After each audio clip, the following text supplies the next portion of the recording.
Adanya pungutan yang dilakukan oleh pihak sekolah di tahun ajaran baru, mulai dari uang buku, seragam, dan pembangunan yang semuanya dibebankan ke wali murid, menjadi perhatian Dinas Pendidikan Sumsel, karena banyaknya laporan keberatan diterima.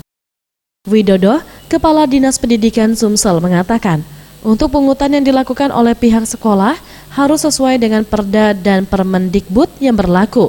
Setiap sekolah harus melaporkan hal tersebut ke pemerintah daerah. Ditambah dengan kuota 20% dari jumlah siswa harus digratiskan biaya pendidikannya.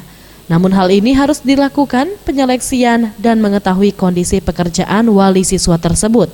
Dan jangan bersifat memberatkan siswa untuk memperoleh pendidikan. Nah, bagaimana caranya? Makanya kita pilah-pilah. Warga yang memang potensinya tidak mungkin diminta sumbangan, jangan dilakukan. Kan itu minimal 20% itu. Bisa gratis semua nggak? Bisa. Kalau disepakati sekolah itu tidak ada sumbangan sama sekali, itu bagus. Tapi minimal 20%. Minimal. Dari total siswa.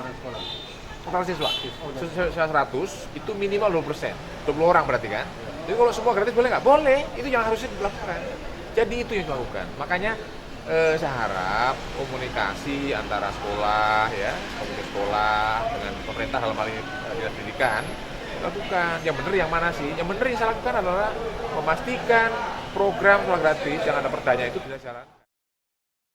Sejauh ini pihaknya telah mendata sejumlah sekolah dan melakukan penyelusuran terkait sumbangan yang bersifat pungli. Tentunya tindakan tegas akan dilakukan bagi sekolah yang melanggar. Tim Liputan Sriwijaya TV.